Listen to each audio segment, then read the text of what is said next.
cette décision est grave. Je dirais même qu'elle est très grave. Et au regard de ces motivations, nous avons le devoir d'alerter non seulement le peuple ivoirien, mais aussi la communauté internationale. Tout d'abord, nous avons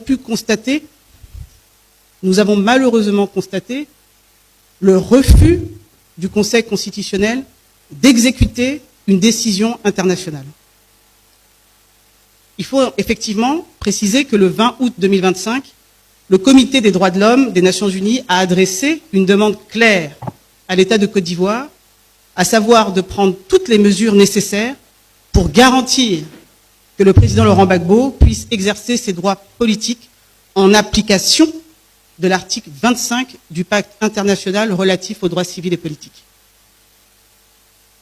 C'est-à-dire notamment le droit de voter et d'être élu, et donc d'être candidat. Le Conseil constitutionnel n'a pas respecté cette décision. Il s'est déclaré incompétent en parlant d'un simple contentieux de la liste électorale. C'est faux. C'est faux. Le Comité des droits de l'homme n'a pas été saisi pour un contentieux de la liste électorale.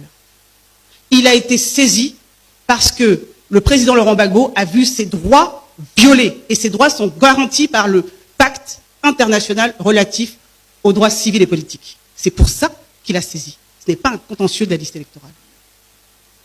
Il ne s'agissait donc pas d'un problème technique sur une liste électorale, il s'agissait d'une obligation internationale qui engage l'État tout entier, et donc le Conseil constitutionnel également, au nom de l'article 123 de notre propre Constitution, qui reconnaît la supériorité des traités internationaux et accords internationaux sur nos lois internes. Le Conseil constitutionnel, en refusant d'exécuter cette décision du Comité des droits de l'homme, a tout simplement failli à son devoir de garantir l'état de droit. Et c'est vraiment grave, pour le coup. Nous avons également constaté une fausse interprétation des conditions d'éligibilité. Notre Constitution, la Constitution ivoirienne, en son article 55, est limpide. Ça ne souffre d'aucune ambiguïté.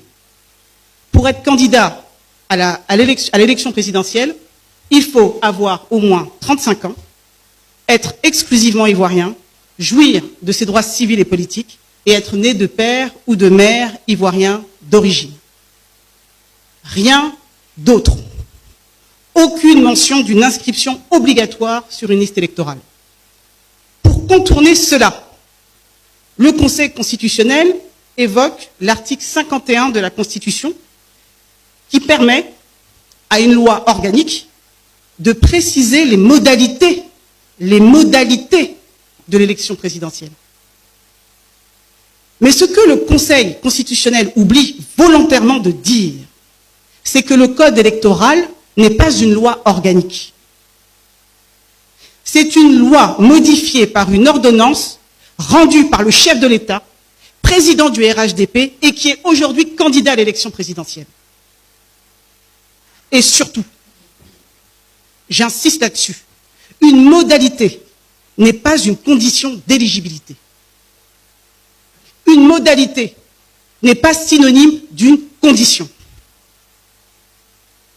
Ajouter une condition qui n'existe pas dans la Constitution, comme celle d'être inscrit sur la liste électorale, revient purement et simplement à violer la Constitution. Autre point inquiétant, le Conseil constitutionnel affirme que le président Laurent Gbagbo n'aurait pas obtenu assez de parrainage. Alors, il parle d'un seuil de 75 003 parrains requis et indique que le président n'aurait recueilli que 54 977. C'est ce que vous avez entendu. Mais regardons les textes. L'article 51 du Code électoral, puisque le Conseil constitutionnel semble plus se référer au Code électoral qu'à la Constitution. Allons-y. L'article 51 du Code électoral exige 1% de parrainage dans au moins la moitié des régions et districts de Côte d'Ivoire. La Côte d'Ivoire compte 33 régions et districts. Donc la loi impose un seuil de 17 régions et districts et pas plus. Pas plus. 17 régions et districts, pas un de plus. C'est ce que le Code électoral exige. Or, le président Laurent Gbagbo a collecté des parrainages dans 27 régions. C'est 10 régions et districts de plus que ce que la loi lui demandait.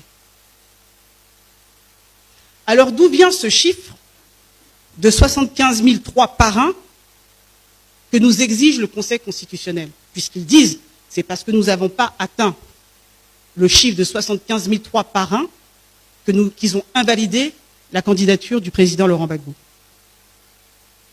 savez ce qu'ils ont fait? Ils ont juste additionné 1% de l'électorat dans 27 régions, au lieu de 17. Dans 27 régions, au lieu des 17 requis exigés par la loi. En clair, le Conseil constitutionnel a appliqué une règle différente au président Laurent Gbagbo. Il lui a demandé plus que ce qui était exigé aux autres candidats. Il a créé une rupture d'égalité en lui imposant une condition plus lourde, sans aucun fondement légal. C'est une discrimination manifeste.